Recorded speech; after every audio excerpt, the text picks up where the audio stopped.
Saudara-saudara kita non-muslim itu bunyikan toa sehari 5 kali dengan kenceng-kenceng secara bersamaan, itu rasanya bagaimana?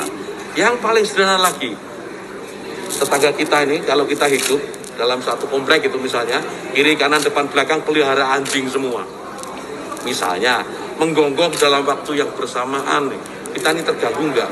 Artinya apa? Bahwa suara-suara, ya suara-suara ini, apapun suara itu ya, ini harus kita atur supaya tidak menjadi gangguan. Ya, speaker di musola, masjid monggo dipakai, silahkan dipakai.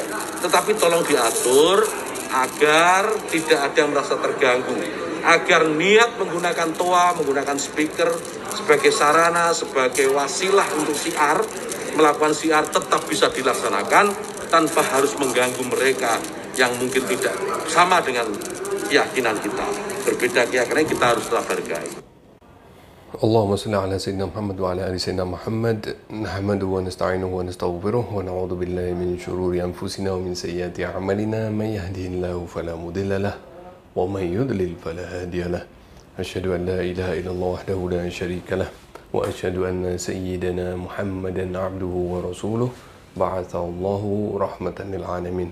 Wa nusalli wa nusallim alaihi wa ala alihi fil awwalin wal akhirin wa fil mala'in ala ila yaumiddin. Alhamdulillah, jumpa kembali bersama Aventador 007. Pada kesempatan kali ini saya ingin membahas mengenai berita yang lagi rame, yaitu berita mengenai dalam tanda kutip Gus Yakut mengkiaskan adzan dengan suara gonggongan anjing.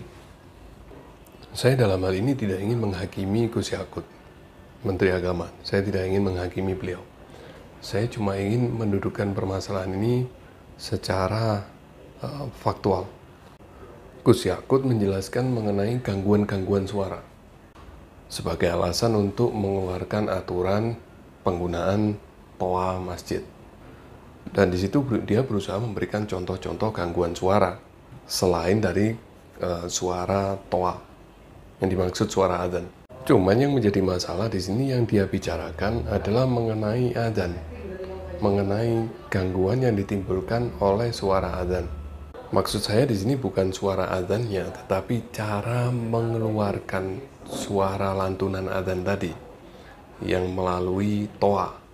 Dan seperti dia jelaskan juga bahwa di Indonesia ini hampir setiap 100 meter ada masjid. Nah, bisa dibayangkan kalau setiap masjid tadi mengeluarkan suara lantunan adzan secara bersamaan dengan suara yang berbeda-beda. Ada yang suaranya enak, ada suara yang nggak enak. Nah, tapi saya tidak ingin masuk ke polemik setuju atau tidak setuju dengan dikeluarkannya aturan ini. Sebab itu ada pihak-pihak yang lebih kompeten untuk menanggapi. Ada dari Majelis Ulama Indonesia, ada dari Ormas NU, ada dari Ormas Muhammadiyah.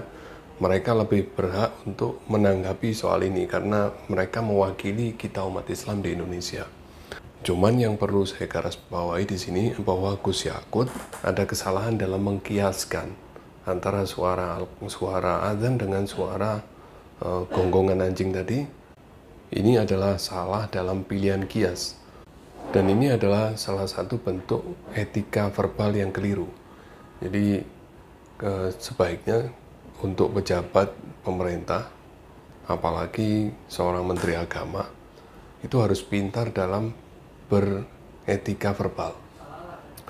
Hindari kalimat-kalimat atau pilihan-pilihan kata yang menimbulkan kontroversi, terutama yang berkenaan dengan simbol-simbol agama Adzan itu perkara yang penting bagi umat Islam.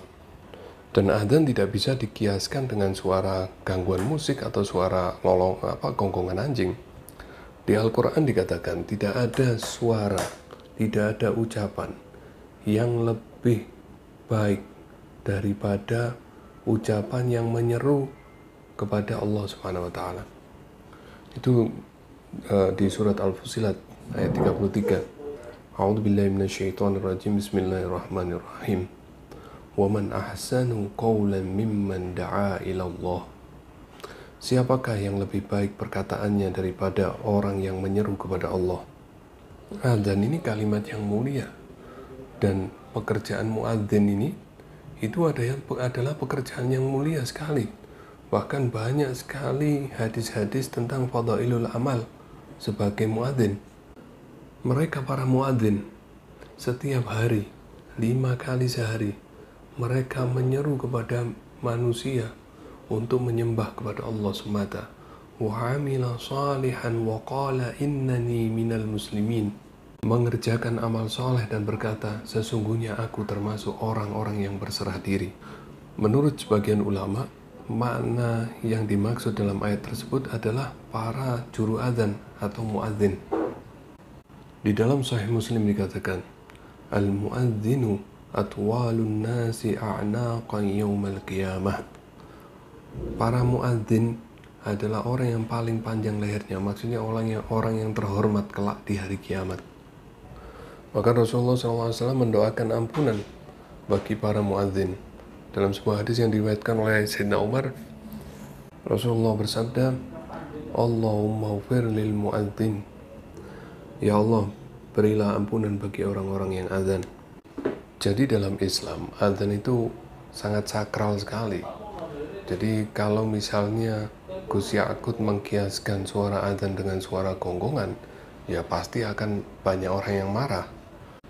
Dan itu Gus Yakut perlu memberikan klarifikasi agar masyarakat memahami, terutama orang-orang muslim, memahami apa yang dimaksudkan oleh Gus Yakut.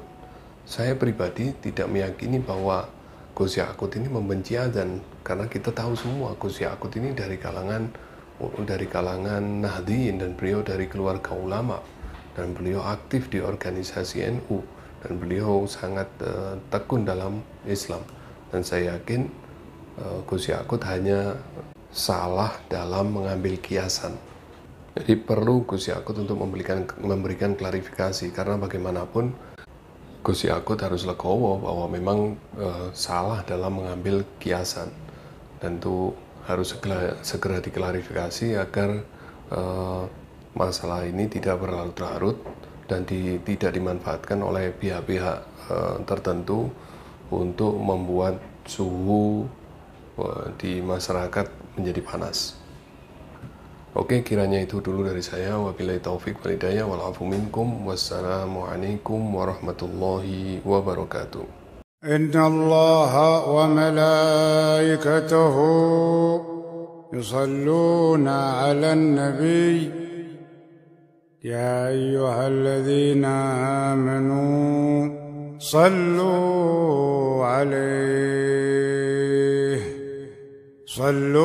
'alaihi wa sallimu taslima.